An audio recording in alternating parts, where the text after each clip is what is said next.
pala. May kampo pala dito. Yan siguro.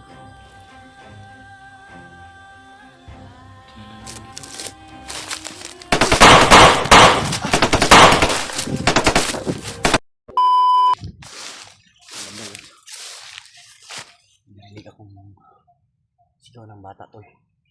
At ramdam ko na batang babae yun. Ang babae tol. Yung narinig kong sigaw. Parang pinagalitan. Ewan ko kung ano ba yun, umiiyak, pero hindi ko kasi gaanong naano sa yung boses niya kasi nadala ng hangin. Pero dito banda tol, dito banda yung nanggagaling, kaya magmasid muna tayo. Masundan din tayo ng makalaban. Nakaano din sa atin, nakawan lang. Kailangan natin na mag-ingat. Confirm na tol na andito yung yung bata. Dito na kumpanyansa. Pain din yan. Hindi ako sigurado tol kung yun na ba talaga yung pamangkin ko. Sigaw pa lang yung narinig natin. Batang babae tol. At alam ko din naman na babae yung pamangkin ko. So hindi natin alam, baka pain yan. Kaya kailangan pa rin natin na magmasid. Banda tol.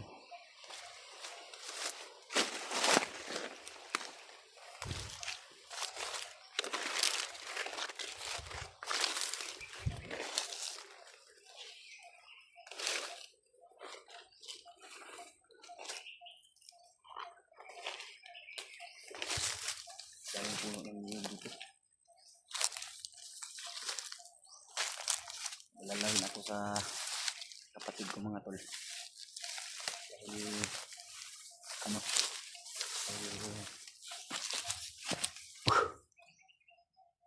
umakyat siya ng isa lang isa at wala siyang anting-anting.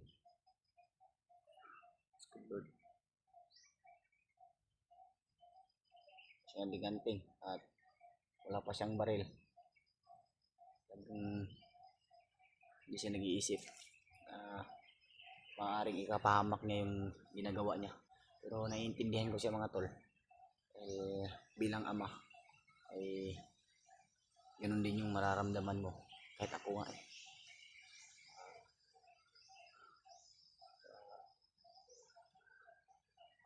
kailangan natin na maglakbay muna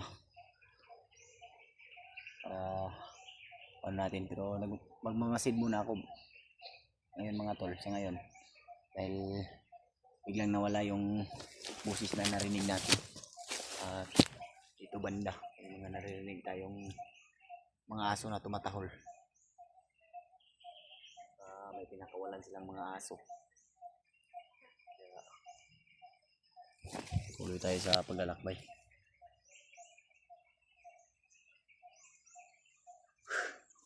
Kasi muna ako to, hindi ako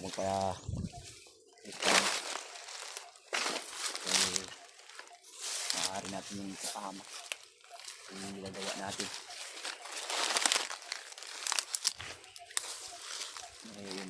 Yun wala kasi yung boses na marinig ko.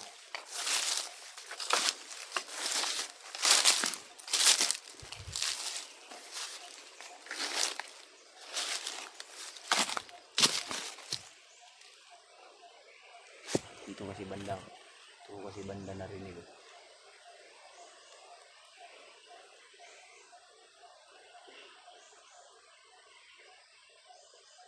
Kaya tayo dapat magkumpensa rito mga rin. Dahil may kampo pala.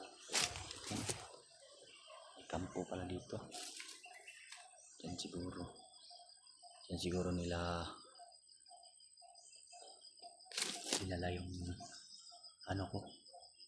yung bayaw, at dito siguro nila yung bayaw ko at pamangkin ko. Kaandyan sila, kaya may naririnig tayong busis.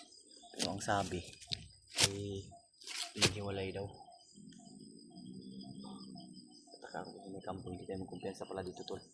Kailangan talaga natin na maging alerto dito dahil mga kalaban natin baka nasa puno lang at naka-sniper.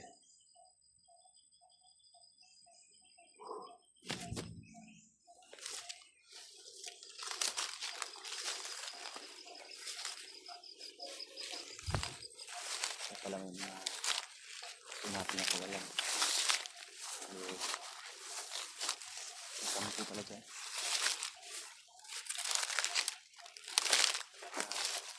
Good siguro napisip-isip ko rin baka kamayang gabi ay hindi muna ako magpadalos-dalos dito.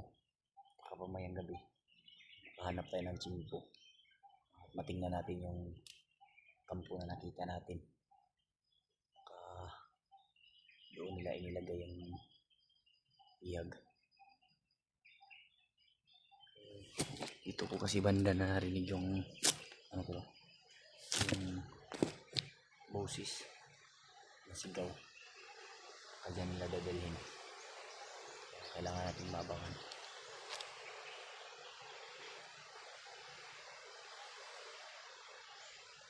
Iba yung nararamdaman ko dito.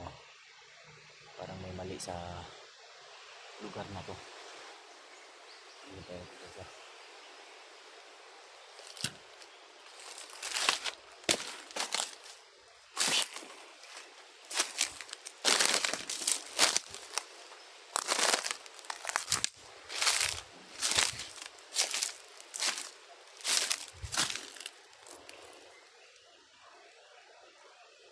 Tingnan naman dito. Kailangan ko mag-ingat dito. Masid mo na ako. Sundan ko tol. Mangkot yun. Mali.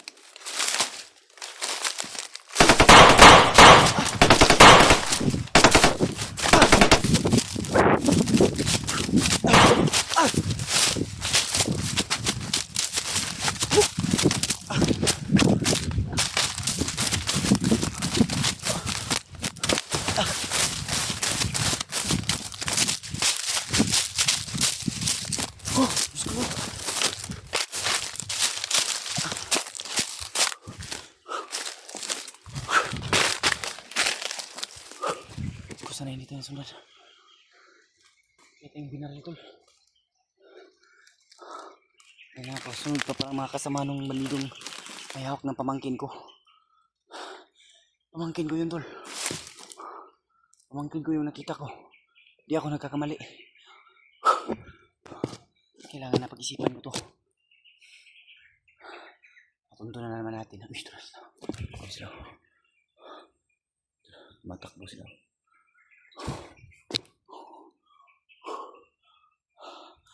Diyos ko Lord. Nakapoy na ako. Tago muna tayo dito sa liblib. Kumuntikan pa tayo dun ah. Kumuntik pa tayo dun. May kasama ko pala yun. Akala ko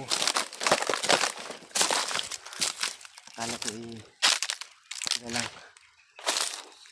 Sundan ko sana ko.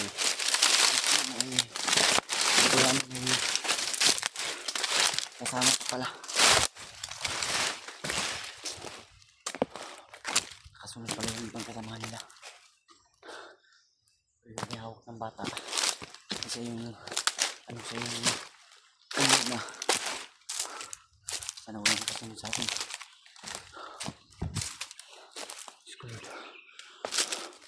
Kailangan kong kontakin yung iba kong kasamahan. Pag-share po ng video nito mga tol sa mga kasamahan ko. Humingi ako ng tulong sa kanila dahil nakita ko na yung pamangkin ko. Totoo nga pala yung sinabi ng bandido kanina na pinaghiwalay kasi wala dun yung bayo ko mga tol. Wala dun at bigla tayong binaril. Pala ko sanang sundan. Akala ko mag-isa lang. May mga nakasunod pala. Tigan pa tayo. Punta tayo.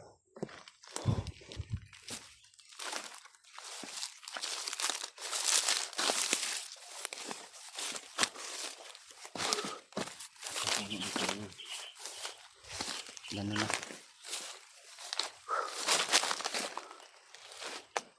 Tinutulan nila para gawin nilang sunod. Nakita niyo po sa paglalakbay ay makuha ko yung pamangkin ko. Yun yung pamangkin ko mga tol. Kita ko yung mukha at nagmamadali sila. Diyos ko naman, grabe naman yung pagsubok na nangyari sa atin ngayon. Pero hindi naman tayo mawawala ng pag-asa mga tol. Pagpupursige pa rin tayo kung matupad natin yung pinangakong tutulungan natin yung ina ng aking kapatid.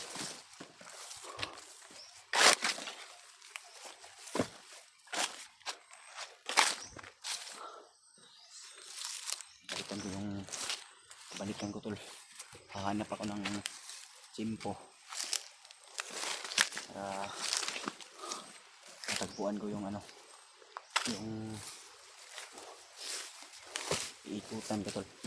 Iikot ako upang magmanman doon sa kampo kung saan inilagay yung pamangkin ko.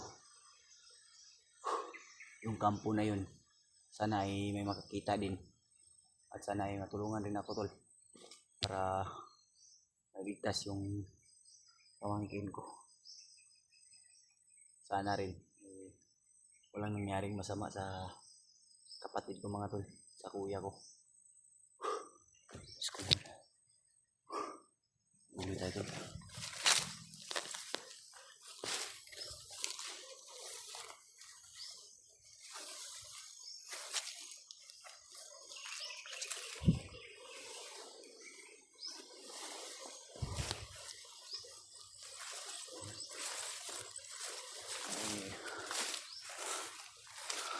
Maayos yung pag-alaga nila sa pamangkin ko.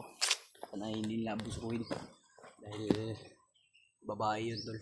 At kita nyo naman sobrang liit, at kahit na hindi marunong maglakad ay pasimula pa lang kasi daw na maglakad yun tol, sabi ng kapatid ko. Pasimula pa lang maglakad at halos na madapa na yun dahil nagmamadali din yung bandido na may hawak sa kanya.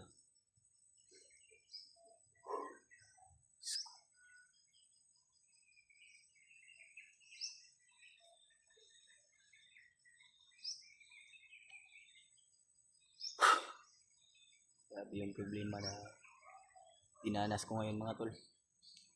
So laban lang at anong nangyari kaya kawalan na nila yung mga aso mga tol dahil nabulabog na tayo at malamang ililipat nila yung pamangkin ko.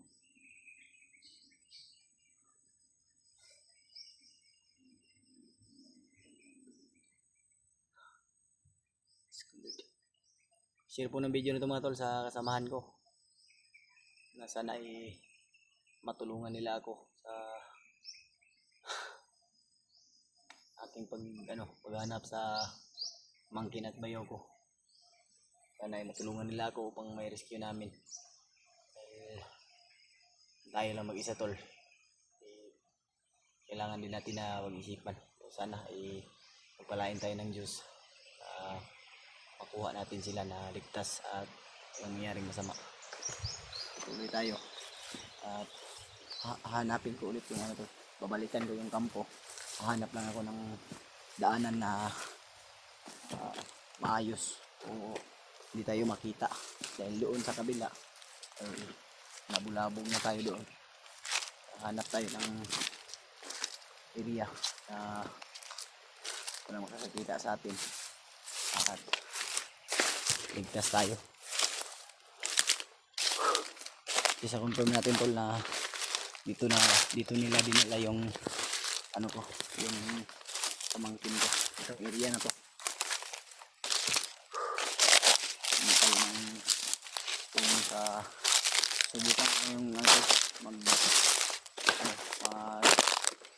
hanap ng signal pang bigay update sa inyo sa kalagayan natin ngayon dito sa bundok.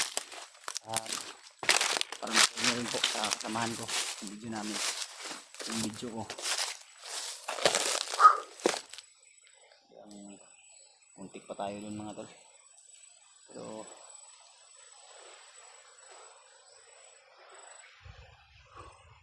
na anong gawin natin pag-iingat. Nagbasid ako,